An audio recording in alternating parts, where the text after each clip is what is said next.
A Knight of the Seven Kingdoms trailer just dropped, and we are so back.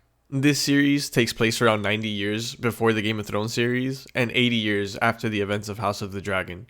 The Targaryens continue to rule Westeros, just without their dragons. Some notable characters to look out for during this time period are Bloodraven and Aemon Targaryen, along with several lords from great houses. This series is going to consist of 6 episodes that are about 30 minutes long. I really wish they were closer to an hour at least, but I still have faith that they'll do it justice.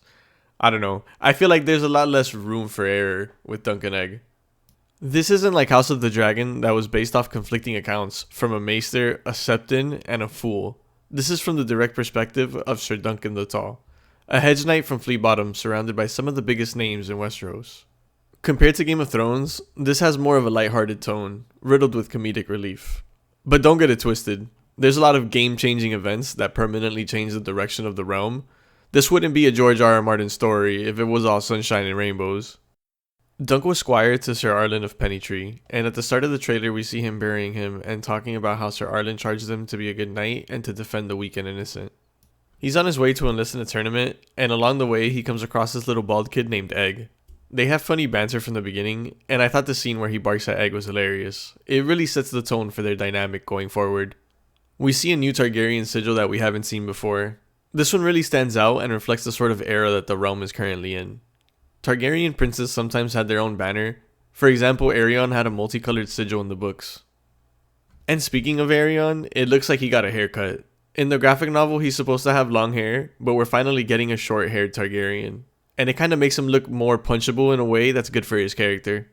But you can think of him as the Joffrey of this time. He's the main antagonist of the season, and let me just say, they killed it with his armor. The helmet is absolutely diabolical. That is a sinister look for Aerion Brightflame. I've seen a lot of comments online comparing his armor to Daemon's and saying it's way better, but I personally like Daemon's more. Something about that winged helmet really stands out to me.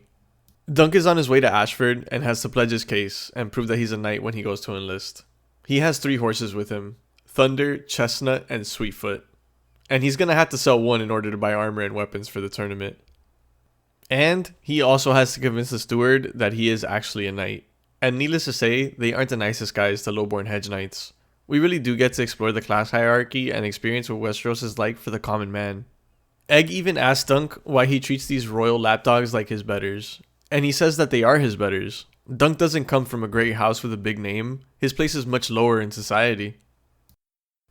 We get to see a sneak peek of the night joust, and they really hyped it up at the Comic-Con panel as one of the greatest jousting scenes ever filmed.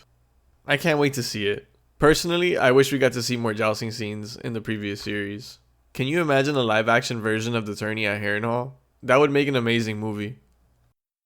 We also get a quick shot of the Fossaway cousins. They're going to be some great characters this season, and let's just say that the only time I'm ever Team Green is when it comes to the Fossaways. Speaking of great characters, I'm so glad we're getting a lot of scenes from Lionel Baratheon, the Laughing Storm. He's the ancestor to Robert, Stannis, and Renly, except he feels much cooler, and I can already tell this guy is going to be one of my top 3 characters this season. And here we see Dunk's love interest, a Dornish woman named Tanzel that's running a puppet show at Ashford.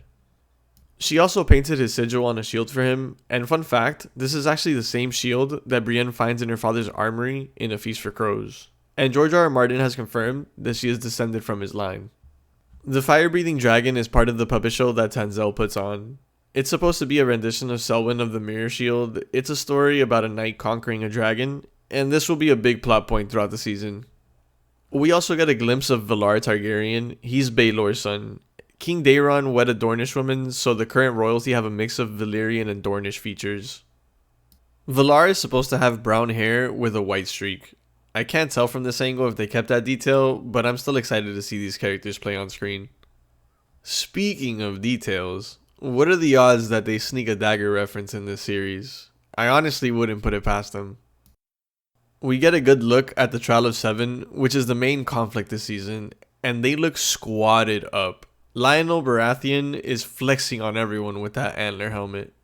I'm slightly concerned about the excessive use of fog, but I'm sure they learned their lesson from the Battle of Winterfell.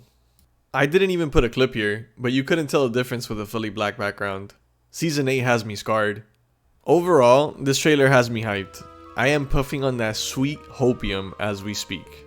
It feels like we're getting a perfect era of Westeros. This story is more about honor, knighthood, and people trying to live up to those ideals. I didn't want to include any spoilers for non-book readers, but if you're feeling for more content like I am, check out my other 2 Dunk and Egg videos where I go over the entirety of Season 1 and do a deep dive into Bloodraven's involvement during this time period.